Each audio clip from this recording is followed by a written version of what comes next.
So just before I hand over to David to lead us this evening, I just wanted to say hello. So my name is David Towns.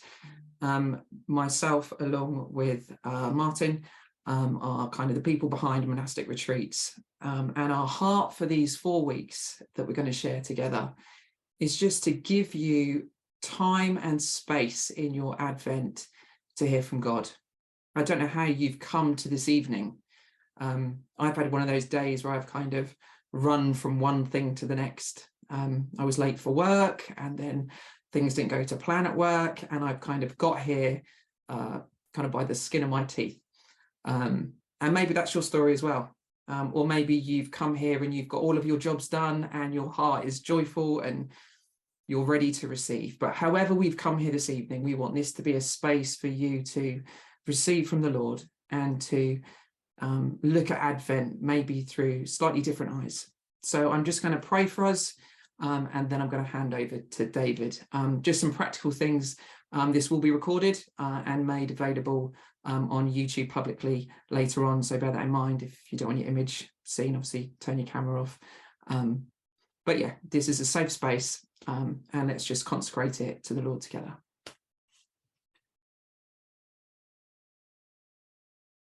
Father God, we thank you that however we have arrived this evening, that you are with us.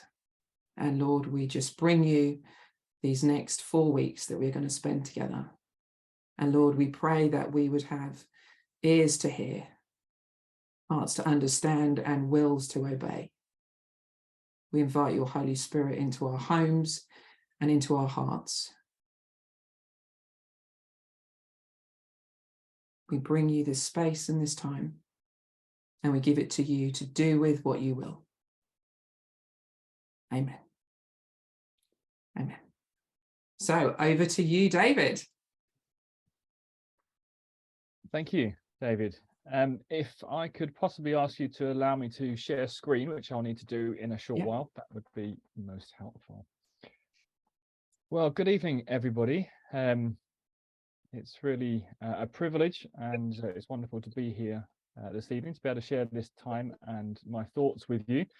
I'll give a brief introduction to myself first, which I'll just do this week. I won't do this every week. Hopefully you will be coming back for the other weeks as well, so I won't need to do that. If everybody could mute themselves, it would just save any distraction of background noises that might come about. That would be great. Yeah, so my name is David, as David introduced me as David Cole. You can see on my screen, and that's the name that I am published under. So just in case you think you come to the wrong place, or just to let you know what you're here for, tonight and the next few weeks will be based on my Celtic Advent book, or just Celtic Advent in general. There'll be some reference to the book and others. So I publish under that name, David Cole, which is my given name. I'll come back to the book in a moment. But you'll also see on the screen, it says Brother Cassian as well. And although you can't see entirely on the Zoom camera, I'm wearing a green habit, which is the habit of the dispersed new monastic order that I belong to, a Celtic community called the Community of Aidan and Hilda. And within that community, there is a step to take on a habit and to take on a monastic name. So I'm known by both names. I chose the name of John Cassian, and there'll be a time for questions at the end. We could do it. Okay, there will be time for questions at the end. So if you wanted to ask me about that, then you could. I spend most of my time under Waymark Ministries, which is my own ministry that I work under, running retreats, teaching days, both via Zoom and in person as well. So last weekend I ran a weekend retreat on Celtic Advent in East Sussex, and tomorrow for the rest of the weekend I'll be running that same retreat in Dorset. So I do in-person things as well as online things as well. So I will put my website address in the chat box before the end, so you can click on that and have a look at more of the stuff that I do. But that's enough about me. That's enough from me, because I want to get into this evening. I've only got an hour. And I do have a tendency to go on, and I want to have time for stillness, and I want to have time for questions as well. So let's get into this. So many of you may have started your Advent either today by opening the first door on your Advent calendar, whether that be chocolated or otherwise, or some of you may have started your Advent a few days ago on the first Sunday of Advent. I have been in Advent for a good couple of weeks now, because similarly to the Orthodox Church, the Celtic Advent is 40 days leading up to Christmas. So according to the 6th century historian Gildas, there were 3 sets of 40 days in the Celtic year, the Celtic ecclesial year, where they held what they called Lents. Some of them were lesser Lents, like Advent, and then there was the major Lent, of course, which is before Easter. So the 3 Lents were the Celtic Advent, and helpfully I've written a book for each of them. Celtic Advent, 40 days leading up to Christmas. Celtic Lent, which is 40 days leading up to Easter. And then this one just called Celtic Saints, which the third 40 days was following Pentecost Sunday. And as far as we understand, what the Celtic Saints did is they focused on the church up until their time. So I'll do a little bit of introduction to Celtic Christianity in a moment, and looked at the people who had inspired them on their journey. So I did the Celtic Saints book, 40 different Celtic saints, to take that period of 40 days. What the Celts also did, and we'll come across this on week 4 of these Thursday evenings, is they followed, according to Bede, the 8th century historian, they followed the 8 points of the year. So that's the 4 season changes, the 2 solstices, and the 2 equinoxes. So those are the 8 points of the year, 4 seasons, which all had a midpoint, the equinoxes and the solstices. And I've written a book for that as well, which is just called The Celtic Year. So with these beautiful illustrations on the front cover, this is a series of 4 books, Advent, Lent, Saints, and the Year, which you can get via BRF. There's links on my website for the BRF page to be able to get those books. But of course, we're in Advent. So Advent for the Celts started on the 15th of November. For the Orthodox Church, it starts on St. Martin's feast day, which is November the 11th.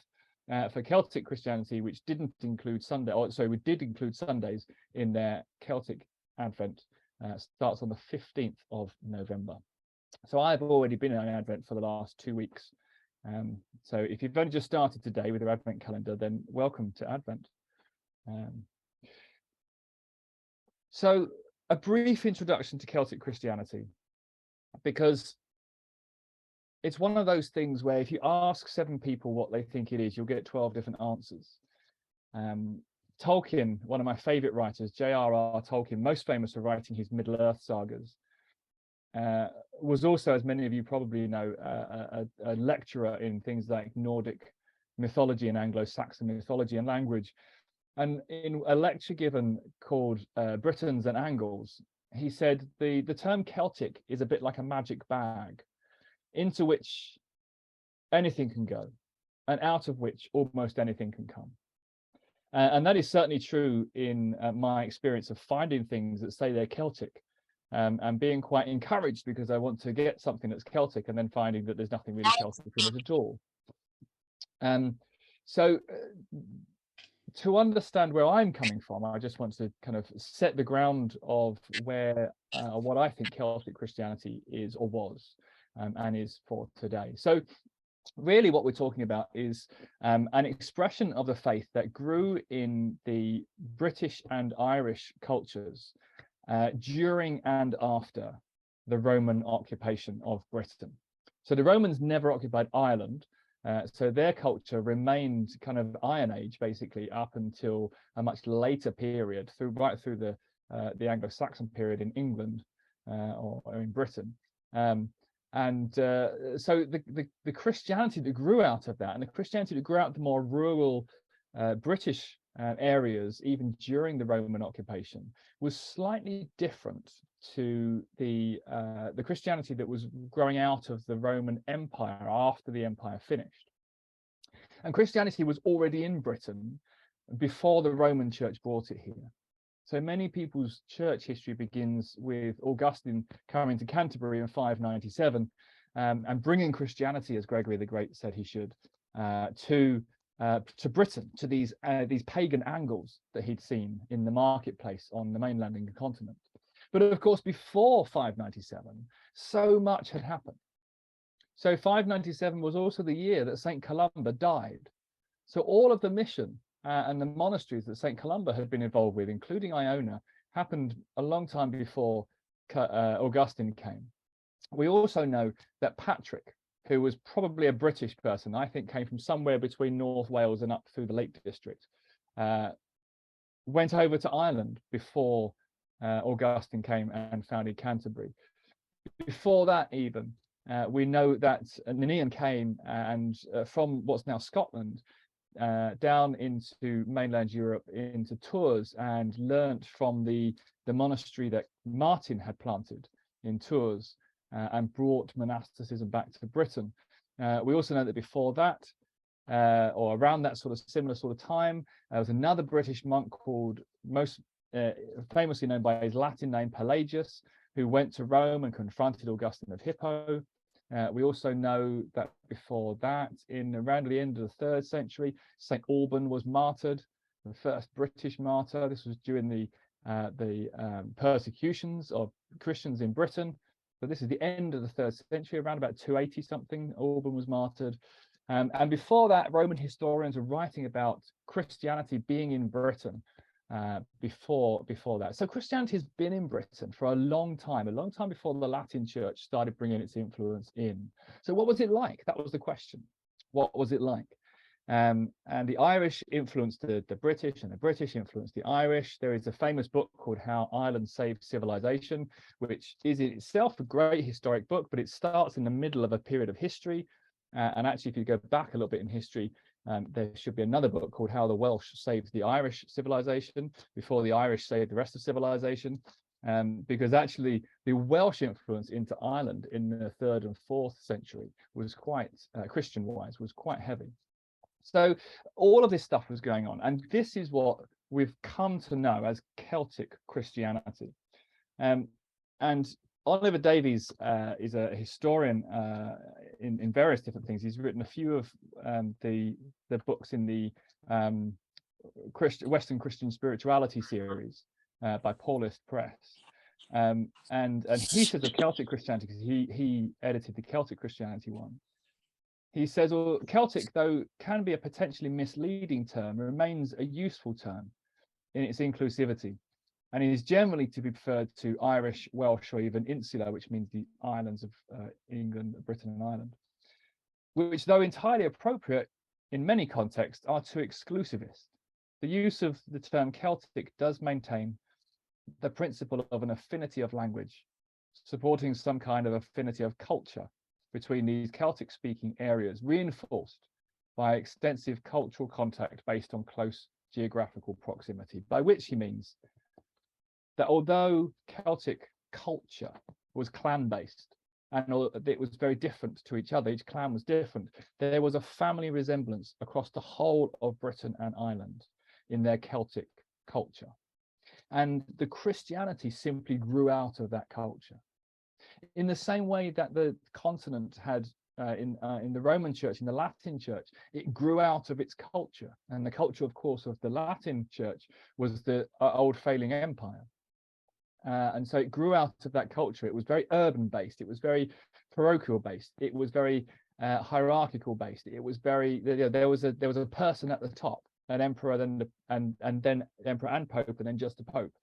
So this is how you run a successful empire, by having one person in charge, everything uniform, everything hierarchical, everything ordered, everything the same, everything urbanized, because cities are much easier to control and have a structure to than sprawling rural areas.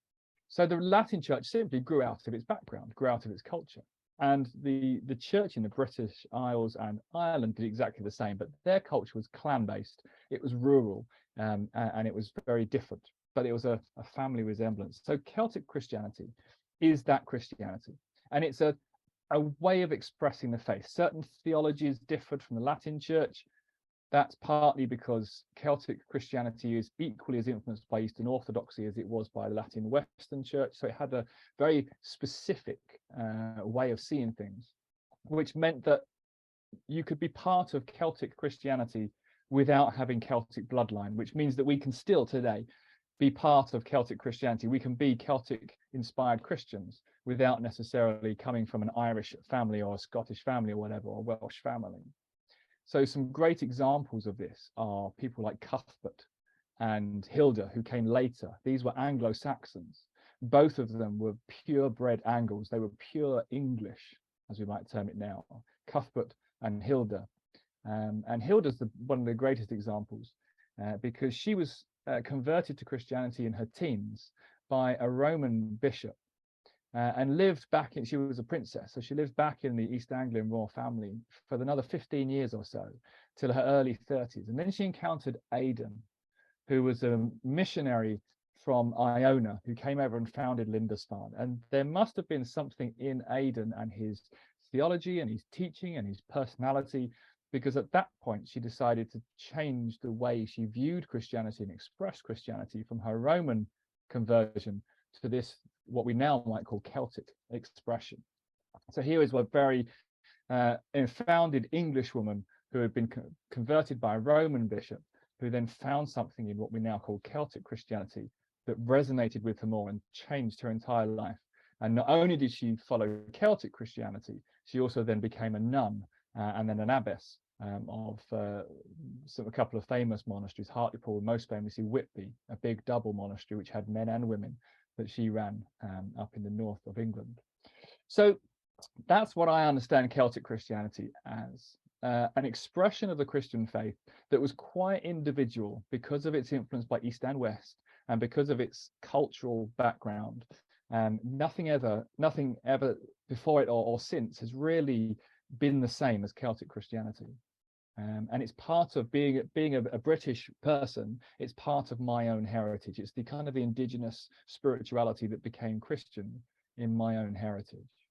I do have Celtic bloodline in my own family, but it is an expression of the faith rather than that. So a bit of background. Sorry about that. I'm a historian. I do get a bit excited about telling history stories.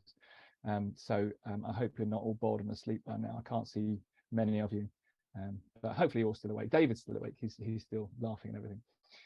So what I want to do over these next 4 Thursday evenings is just glance a little bit through the Celtic Advent book. And hopefully it will be running fairly similarly to where you are if you're reading the book on a daily basis. So tonight what I want to do is look at the first coming of Christ. So if you haven't got the book and you don't know anything about it, then one of the things we understand is that during the period of Advent, when the Celts were fasting and focusing in their preparations for Christmas celebrations, they focused on 3 comings of Christ. So the first coming of Christ is the incarnation, which we all think about over Christmas. The second coming of Christ is Christ coming into our lives, and that will be next week's focus. The third coming of Christ is Christ returning at the end of all things. So what the Bible calls the second coming, but of course the Celts already had a second coming of Christ. So that's the third coming. And then on the 4th week, just before Christmas, we're going to be looking at some of the things that the Celts looked at during the winter season, which is when we'll get into the Celtic yearbook, when we look at winter solstice, for example. So tonight I want to look at, or this session, depending on which time zone you're in, I want to look at the first coming of Christ. That is the incarnation of Christ, the thing that we're all focusing on at the moment in our churches, looking at the birth of Christ. And I want to just bring out a couple of points in this, because I do want to pause in the middle. I do want to have time for questions. So I'm just going to bring out a couple of points in this. The first thing is how important the incarnation was to the Celts. Well, they'll all kind of roll off of that. Those couple of things will roll off of that. So we have this period of time where it's about preparation, but the majority of us will be focusing on the external preparations rather than the internal preparations. So our external preparations are making sure, you know, the house is ready. You're putting your decorations up. You're making sure you've bought all the presents. You're making sure that you've got all the food in for whoever's coming. You're making sure that you've organized all the visitors, or you've organized your transport because you're going to be one of the visitors, and all these external preparations. And if you're involved in the church, then you have all these external preparations about the services. And if you're you know, a vicar or a musician or part of the choir, you've got the preparation of the service performances, the actual choir, the singing and the practice of the carols, and all those things, all these external things going on. And it's very, very easy to be so caught up in that we miss the significance of the internal preparation. And for the Celts, the internal preparation was the greater focus. So the incarnation for the Celts, the actual essence of this ineffable divine becoming a human being, was so significantly important. There was a theology in Celtic Christianity that grew to suggest that actually the incarnation was the most important part of the life of Christ. Now, in the modern church, we kind of miss out the life of Christ, particularly in our creeds. We focus a little bit on Mary and the incarnation, and then we miss entirely, when we're talking about our creeds, the whole life of Christ, and then we go straight to the death. Because in our Western culture, particularly Protestant Western culture, but Catholic also, the cross has become pretty much what we think it's all about. This is the only focus of Christianity. This is the central focus of Christianity. It's the cross. So much so that, to my great annoyance, many people preach about the cross on Christmas services. It's, in my opinion, completely out of place. The cross has its own celebration and feast. Go wait till Easter. The incarnation is what should be focused on here. And there's a theology in Celtic Christianity that was most strongly put across, but it was around before this, by the 9th century theologian, Irish theologian John Scotus Eriugena, that we gain our salvation because of the incarnation. The crucifixion was just a part of the life of Christ. Yes, it was a significant part, but actually, if the incarnation hadn't happened, then the crucifixion couldn't have happened. So the coming of Christ, so the Celtic Christians, we understand, had the Gospel of John as their major biblical focus on the life of Jesus. And of course, John begins his gospel with the enormity and ineffability of the divine presence. In that prologue of John's gospel, John 1, verse 1 to 14, this enormity of the eternal cosmic Christ then becoming a human being. So this was the enormity of it, and this was expressed through the beautiful illuminated scriptures that came about over the years of the Irish and Anglo-Saxon period, particularly. So I'm just going to share a screen here for a moment. So in the illuminated scriptures, they began with the carpet pages, which was just basically a series of pages that I might just close this down here. I don't know if I can move. Can I move this? Hang on a minute. There we go. Oh, it's gone. Brilliant. Thank you. Maybe that was David. So it began with carpet pages, just beautiful pictures of Celtic knotwork and patterns and geometric shapes and creatures and stuff. And then it had a contents page, and then often it had the 4 gospel writers, Matthew, Mark, Luke, and John, with their animals. And then it started. There were the gospels, these illuminated scriptures. So it started with Matthew's gospel. Now, if you look at your Matthew's gospel, Matthew 1, verse 1, starts with something, depending on which translation you have, something along the lines of, here is the genealogy of Jesus, or here is the genealogy of Christ, and then it has a big list of names. So important was the incarnation of Christ. So important was Christ to the Celtic Christian. Yes, it's just a green screen at the moment. So important was the essence and the presence of Christ, that the Gospels that the Celts wrote and the Anglo-Saxons wrote began with the word Christ. And it starts, so that's it started with the Kyrio. And I'm just going to show you one version of the Kyrio. Yes, it's just a green screen at the moment. Okay, so here is possibly, arguably, the most famous Kiro from the Book of Kells, which is held in Trinity College in library in Dublin. And what you have here is the Kiro is the first two letters of Christ. It's the X here. This is the big X, and this here looks like a capital P, but it's the key and the row.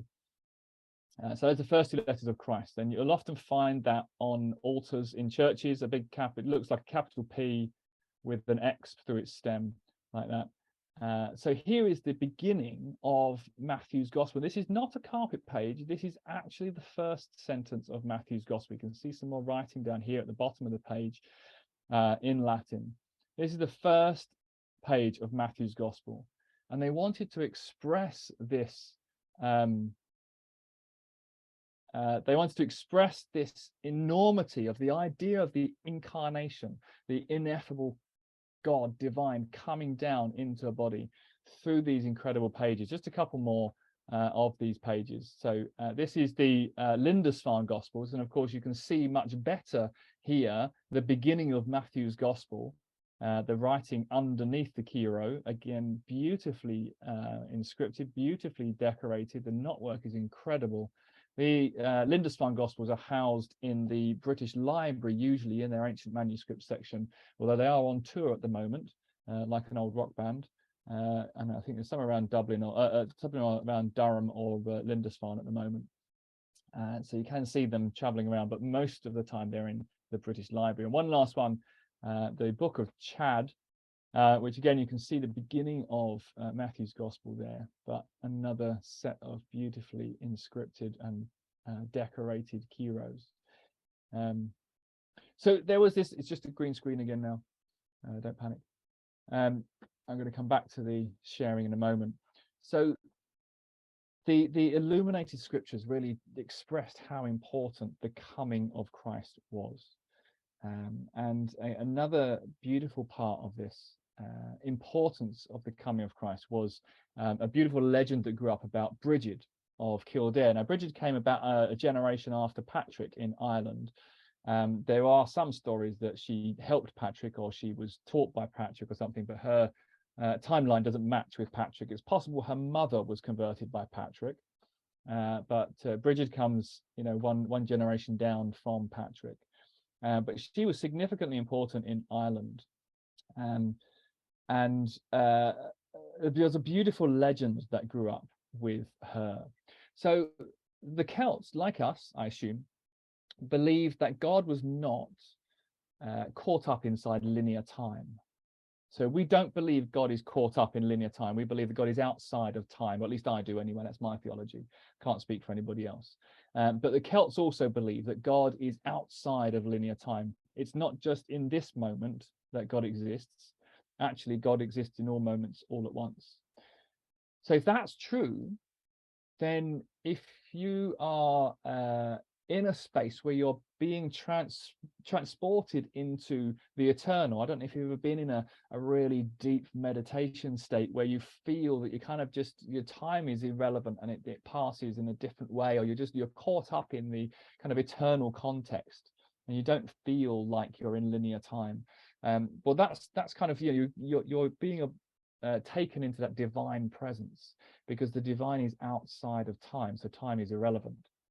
And so if you are able to kind of connect with God in that way, and they believe that you could be, because part of the desert tradition, an Eastern Orthodox tradition that comes from that desert tradition, and is in some elements of the Western tradition, is this sense of becoming one with God, the deification, or the theosis, as it is in the Eastern Orthodox Church, or as the Apostle Peter puts it, taking on the divine character, taking on the divine character through our deepening connection with the divine.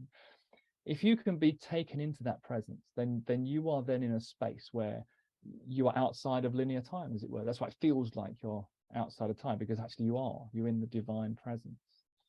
Now, there's a story in the book of Acts that talks about how God is outside of physical space as well. Because again, we all believe that God is outside of physical space. God doesn't just appear in one place at one time. God is present here with me in my little study, and he's present with David, and he's present with Graham and Pauline, and I'm just saying names that I can see on my screen. He's present in all places at all times, and not even just on this planet, but throughout the whole of creation and eternity and the heavens and everything. So God is present in all places at all times. And there's a beautiful story in the book of Acts where Philip is walking down the road and he sees a chariot coming, and there's an Ethiopian in the chariot reading the book of Isaiah.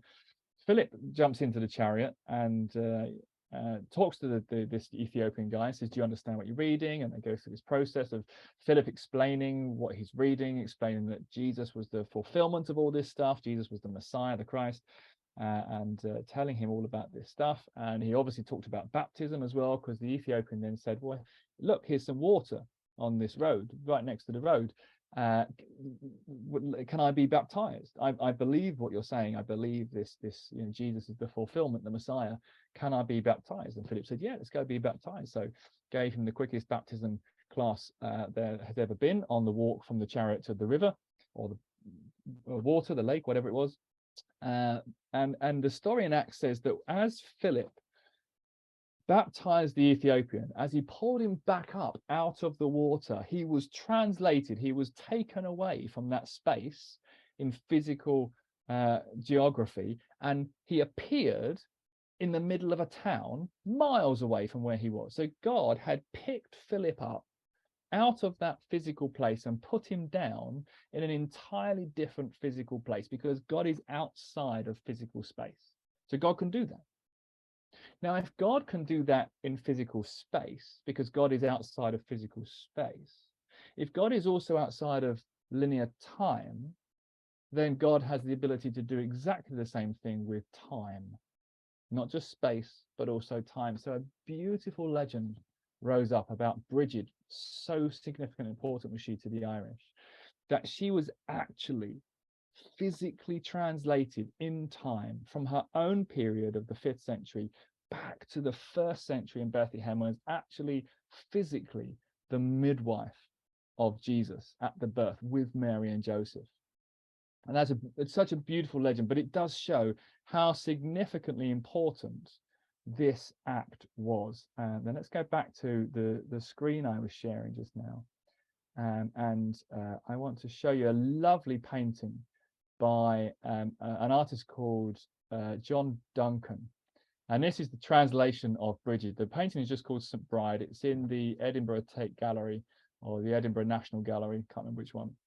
So these are two angels carrying St. Bridget over the seas of time back to the birth of Jesus. And I love the angels. I'm going to zoom in here. I love the angels' clothes.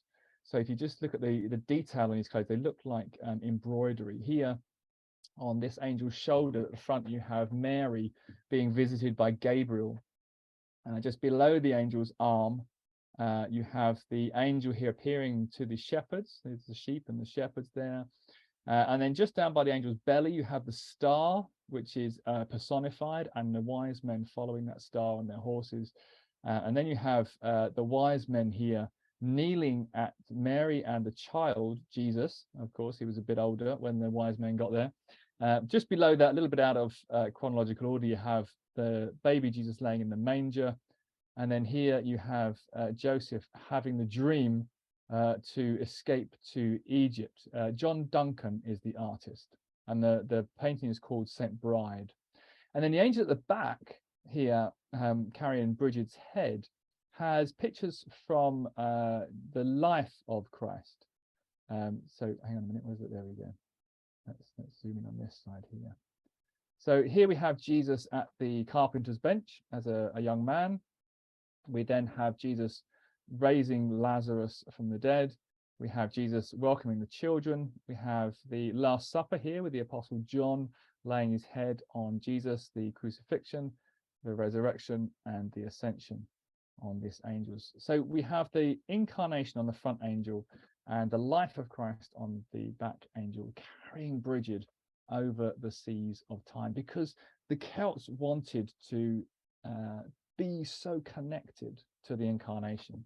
So their focus of preparation for the incarnation was literally about how do I engage with the incarnation in that divine presence as if it's happening right now, as if I can literally connect to it right now, because God is seeing it happen right now, because God can see all of time in one go, all of history in one go, because he's outside of time.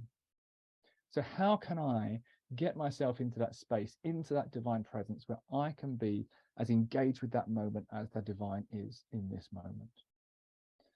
So it really became something, and again, the theology of the importance of it, the fact that salvation can come through the incarnation, because God taking on a human form meant human can take on divine characters and the divine energies, that we could connect with God and become one with God because of the incarnation. So this was the first coming of Christ, and I've only been able to give you 20 or 30 minutes worth of thought on this. There is a whole week of reading there's 10 days worth of reading in there. So if you haven't started this, if you haven't got this, then do get a copy of it and read through all of it, because the first coming of Christ in there goes into a lot more detail of that sort of thing than the others. But the hero is a great example of how important Christ was, the incarnation was, and this beautiful legend that came up of Bridget. So I'm going to stop for a moment. We're going to have a pause. We're going to allow some of those things to just rest within us, just a couple of moments to be still. I'll do a short guided meditation, a short guided contemplation, and then we'll have some time for questions, and then I'll round up. So just be still for a moment. I'm just going to stop talking first and have some silence for a moment or two, and then I'll just guide us through some thoughts.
So let's just stay in a sense of stillness and quiet. But take a moment to contemplate what so far we have done in our preparations for Christmas.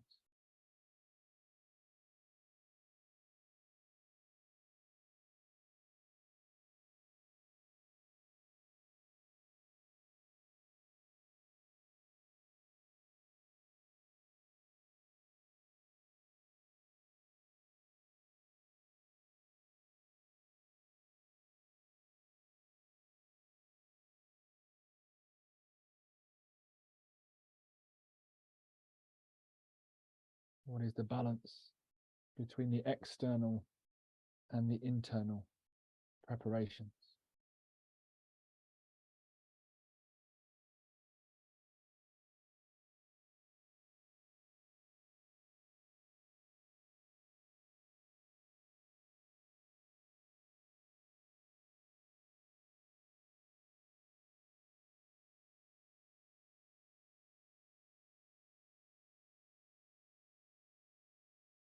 Advent is a time of waiting in preparation.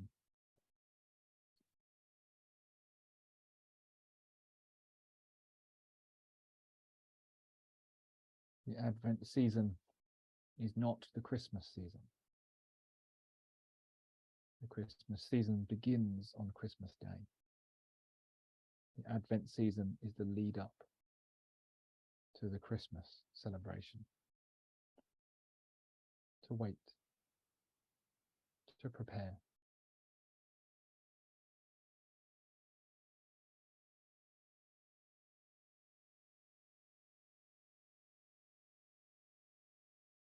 Just take a moment now to write a mental list of how you might do your inner preparations for Advent.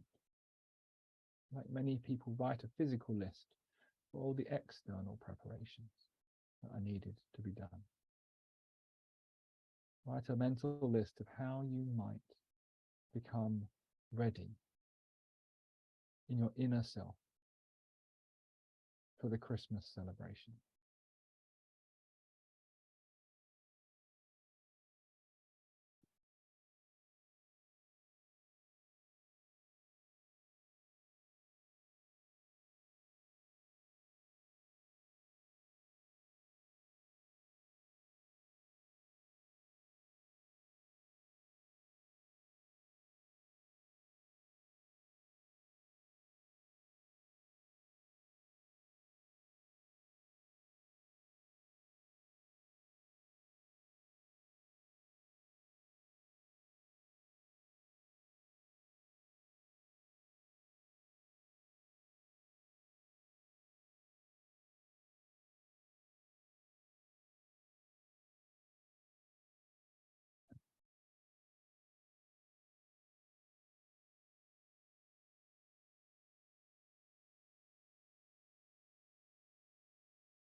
The divine is always present within our lives. But we need to make preparation within ourselves for the interaction between ourselves and the divine.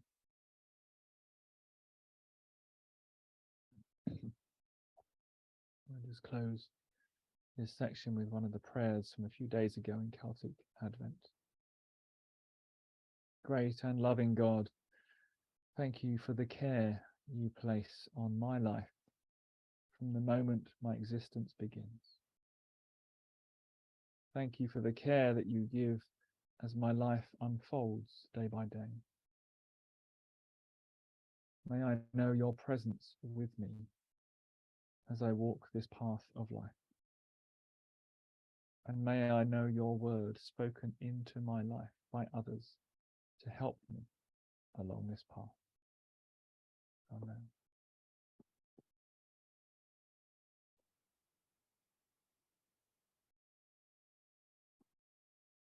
Okay, I've said many things, so I'd be happy to have an open time of questions if people have any, obviously on topic. You can ask me about quantum physics if you like, but I probably won't be able to answer quite as easily if you ask me about Celtic Christianity.